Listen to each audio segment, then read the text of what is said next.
Hello বন্ধুরা, good night, I mean good morning. Cycle ধরে তোমাদের সাথে একটা নতুন ভিডিও নিয়ে চলে এসেছি। আমি হলাম সৌম্য ভাই। আজকে পরীক্ষা শেষ, তাই তোমাদের সবাইকে নিয়ে আজকে পার্কে নিয়ে যাচ্ছি। আমরা রিয়েলিটিতে যাচ্ছি আর তোমাদেরকে ভিডিওতে নিয়ে যাচ্ছি। দেখো, সবাই মিলে একটা করে সিঙ্গাড়া আর বড় বড় করে একটা করে ভেজিটেবল সবাই খেয়ে নিচ্ছে, কারণ আমরা সবাই খুবই খিদে পেয়েছিল। কারণ আমরা পরীক্ষা দিয়ে পেটে যা ছিল সব বার করে দিয়ে চলে এসেছি। ঘর থেকে বেরোনোর আগে আমরা সবাই পড়া খেয়ে এসেছিলাম, আর পেপার আসতে সেগুলো আমরা সবাই বমি করে দিয়েছি। আমার বন্ধু তোমাদেরকে দিচ্ছে, এবার খেয়ে নাও, খেয়ে বলবে টেস্টটা কেমন হয়েছে। আমার তো একদমই ভালো লেগেছে, কারণ এটা একটা করে চাটনি দিয়েছে। চাটনিটা একটু ঝাল ঝাল ছিল। এ দেখো, আমার একটা বন্ধু তার সিঙ্গাড়া দিয়ে দিচ্ছে। তার মনে খটকা লাগলো, দিলে চলবে না, তাহলে আমি কি খাবো, তাই নিজে দিল না, নিজেই খেয়ে নিল। সবাই এমন করে খাচ্ছে, মনে হয় যেন আমরা কোনোদিন খাইনি। দেখতে পাচ্ছ তোমরা সবাই। এবার আমাদের খাওয়া হয়ে গেল, এবার আমরা চলে যাচ্ছি ফ্লাইওভারে বাস ধরার জন্য। তারপর আমাদেরকে 11 নম্বর বাস ধরিয়ে নিয়ে যাচ্ছে। এই দেখো, সামনে যাচ্ছে আইফেল টাওয়ার। একে আমরা আইফেল টাওয়ার বলে ডাকি। এই যে সামনে যে ব্যানারটা লাগানো আছে, এই বিল্ডিংটার সেই রকমই উঁচু। এটা আমাদের একটা আন্টি। সবাইকে ব্লগে টেনে নিয়ে এসেছি, কেউ আসবে না, কিন্তু আমি তো ঘুরতে ব্যস্ত। এই দেখো, আইফেল টাওয়ার আমার কাঁধে হাত দিয়ে দিল। এবার আমি ধুলোয় মিশে যাব। এবার আইফেল টাওয়ারকে আইফেল টাওয়ার না বুর্জ খলিফার দাদা মনে হবে। যাও, হাতটা ছাড়ার পর পিঁপড়ের সাথে মিশে গেলাম। আজকে আমার লুকটা কেমন হয়েছে বলো। দেখো, এখানে অনেক পাখি খেলাধুলো করছে, আর 1 বছর পর আমারও এরকম হয়ে যাবে। দেখো, ওইগুলো খাঁচার ভেতরে ছিল, আর এগুলো বাইরে ছাড়া রয়েছে। এই পাখিগুলো, এই পায়রাগুলোকে সবাই আসছে, খাবার দিয়ে চলে যাচ্ছে, কিন্তু আমরা কোনো খাবার দিইনি, তাই এরা দুঃখ পেয়ে উড়ে চলে গেল। দেখো কত সুন্দর উড়ে যাচ্ছে। আমার ইচ্ছা ছিল এদের ল্যাজ ধরে আমি উড়ে যাই, কিন্তু আমি তো মোটু, আমি এদের ল্যাজ ধরে এরা ধপ করে পড়ে যাবে। পড়ে গেলে আমার তো আর কিছু হবে না, তবে পায়রাটা উপর থেকে নিচে পড়ে আবার ওপরে চলে যাবে। দেখো, এবার আমরা চলে এলাম বুদ্ধ টেম্পলে। খুবই উঁচু লাগছিল বুদ্ধ টেম্পলটা। দেখতে পাচ্ছ আমরা 3টে কার্টুনের, এই হচ্ছে 3টে কার্টুনের হিরো, আর এই হচ্ছি আমি, যে হচ্ছি ওই ওই ওই ওই তোমরা যার হিরো বলবে তার হিরোই মেনে নেবো। কিন্তু বুদ্ধ টেম্পলটা বন্ধ ছিল, তাই আমরা ঢুকলাম না, তাই আমরা চলে যাচ্ছি গেটের দিকে। ওই হলো গেট, তোমরা দেখতে পাচ্ছি কিনা জানি না, কিন্তু আমি একদম স্পষ্টভাবে দেখতে পাচ্ছি না, কারণ আরেকটু যেতে হবে।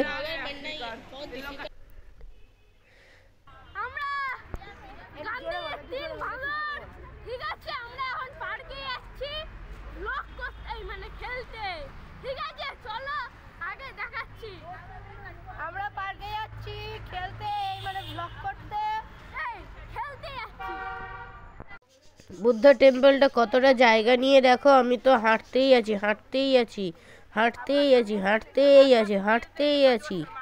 হেঁটে হেঁটেই আমি মোটু হয়ে গেলাম।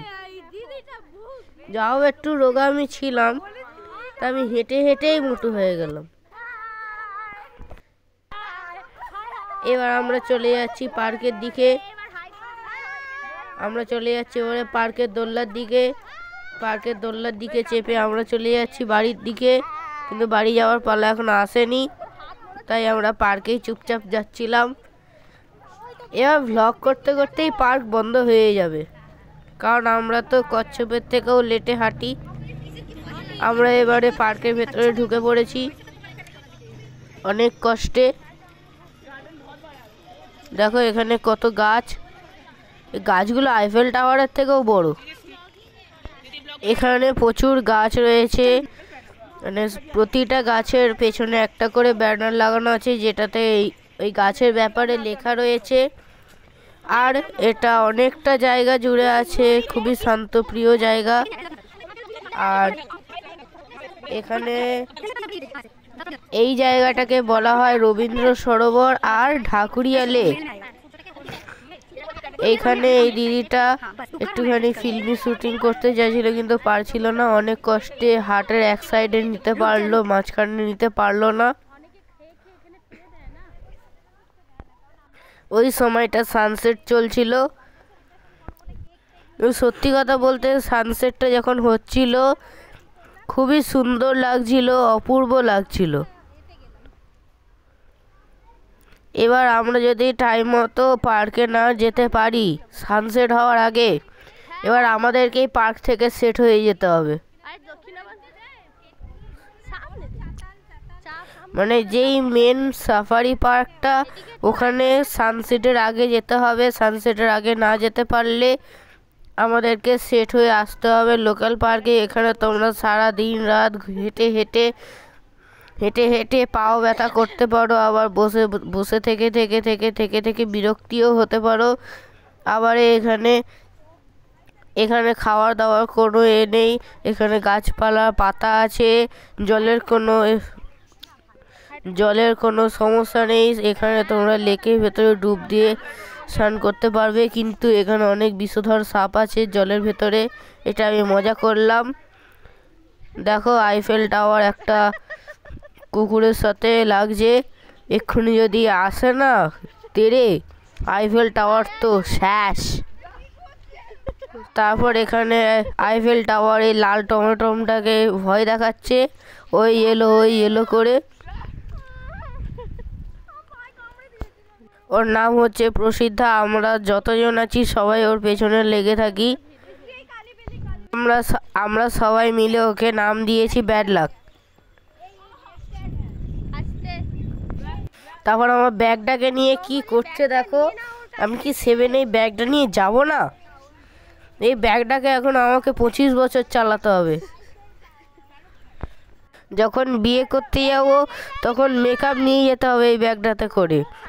আর আবার যখন বাইরে যাব তখন এই ব্যাগটাতে করে আমার বেবিকে নিয়ে যেতে হবে। সানসেটটা দেখেছে কত সুন্দর বলছিলাম না? এখানে একটা ছেলে একটা কাঠের গুঁড়ির ওপরে বসে বসে বোটিং করছে। যারা যারা দীঘাতে পুরীতে সানসেট দেখতে পাওনি তারা এখানে সানসেট দেখে নাও। দেখতে পাচ্ছ এখানে কত বড় একটা মায়াদ্বীপ।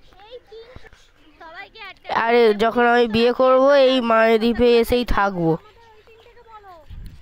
আর পার্কের লোকরা আমাকে বলবে বাড়ি যা, এখানে রয়েছিস কি করতে। তারপর দেখতে পাচ্ছি এখানে একটা 6 প্যাকওয়ালা সালমান খানের মতো একটা গাছ, যা 2টো মুখ, 4টে পা, 2টো হাত।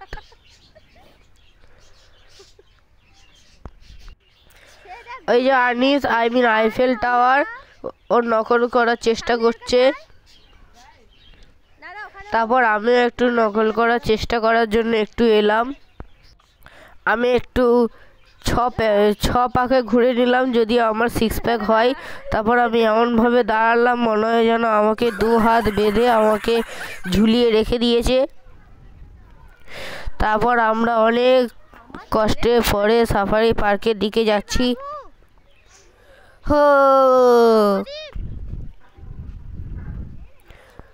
লেবু খেতে খেতে।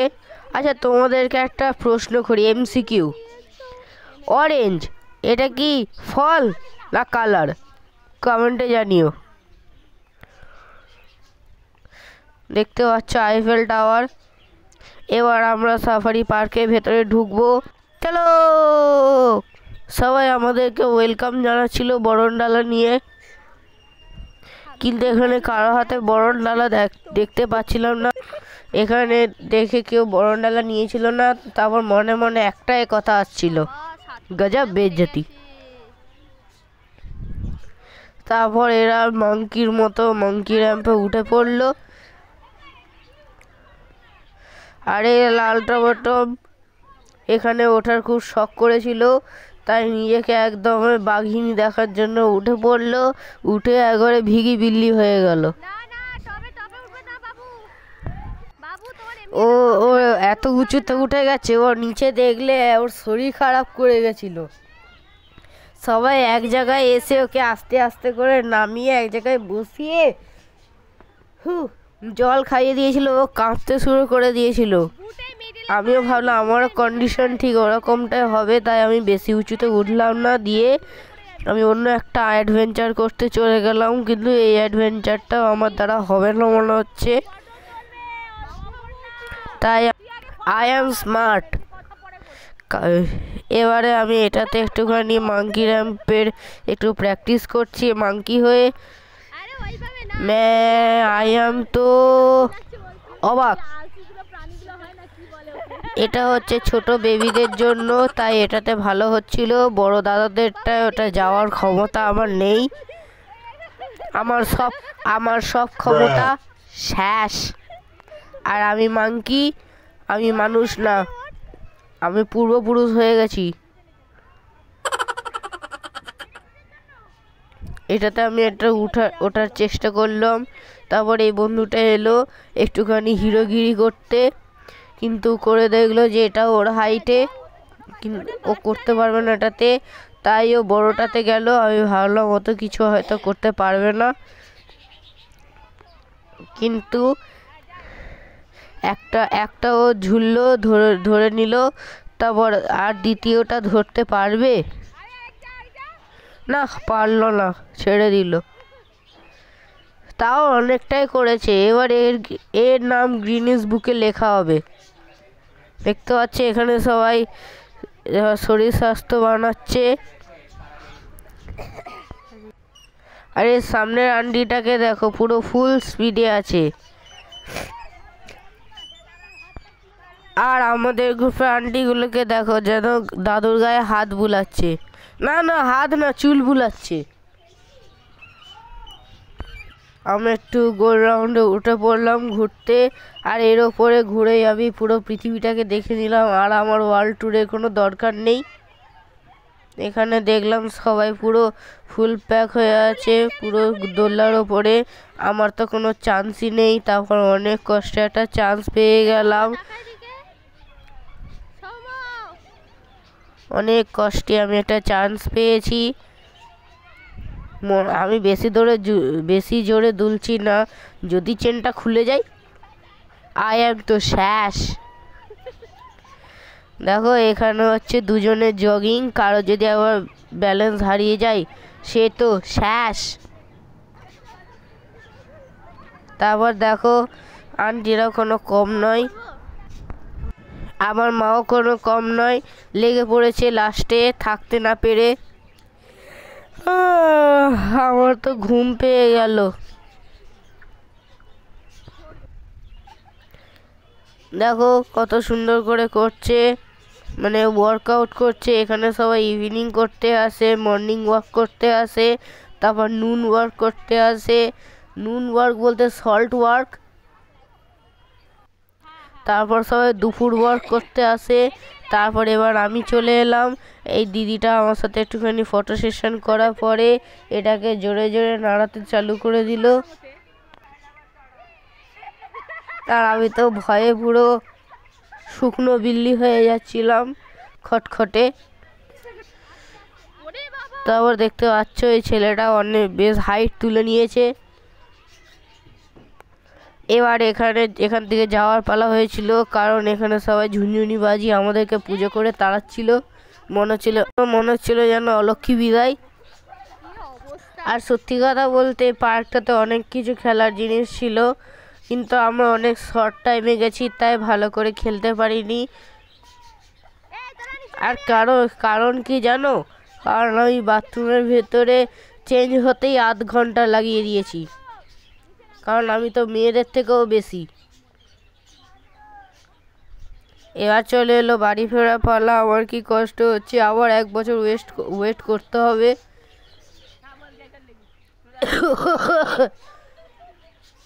দেখছো সবাই মিলে কাঁদতে কাঁদতে বাড়ি চলে যাচ্ছে। এখানে একটা বাচ্চা এই যে মানে বার করছিল তার পা ধরে ঝুলে রয়ে গেছে, মানে সে বেরোবে না কিছুতেই না। তারপরে সেই আঙ্কেলটা ওকে পায়ে করে নিয়ে গেট ফেট বন্ধ করে দিয়ে ওকে পায়ে করে নিয়ে হাঁটতে চালু করে দিল। কিন্তু তোমাদেরকে সেটা দেখাতে পারলাম না, কারণ আমার মায়ের ফোনের চার্জ শেষ, আর যাদের ফোন আছে তারা সবাই দূরে চলে গেছে। এরপর মা আমাকে একটু লাট্টুর মতো করে ঘুরিয়ে দিল আর আমরা ঘুরে গেলাম। তারপর কপালে একটু ভাগ্য হয়েছিল তাই বুদ্ধ টেম্পলে চলে এলাম। এখানে সবাই ছিল সাইলেন্ট, এখানে আমাদের কোনো নয়েজ পলিউশন করার কোনো চান্সই ছিল না, কারণ যদি এখানে আমরা নয়েজ পলিউশন করতাম সবাই এখান থেকে বার করে দিত, আর আমাদের মনে একটাই কথা আসতো, গজব বেজ্জতি।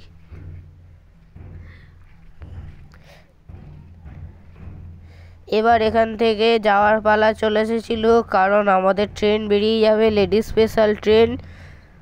আর এখানে দেখো আমার এই বন্ধুটা পুরো পায়ে লেগে গেছে, খুব বাজেভাবে ড্যামেজ হয়ে গেছে পাটা, ও হাঁটতেই পারছিল না, খোঁড়া বুড়ো। তো এবার আমরা বাড়ি যাই সবাই মিলে। তোমাদের এই ভিডিওটা কেমন লাগলো সেটা কমেন্টে জানিও, আর যদি ভালো লেগে থাকে তাহলে একটা লাইক করো, শেয়ার করো আর কমেন্ট করো, আর চ্যানেলে নতুন হয়ে থাকলে একটা সাবস্ক্রাইব করো। দেখা হবে নেক্সট ভিডিওতে, টাটা।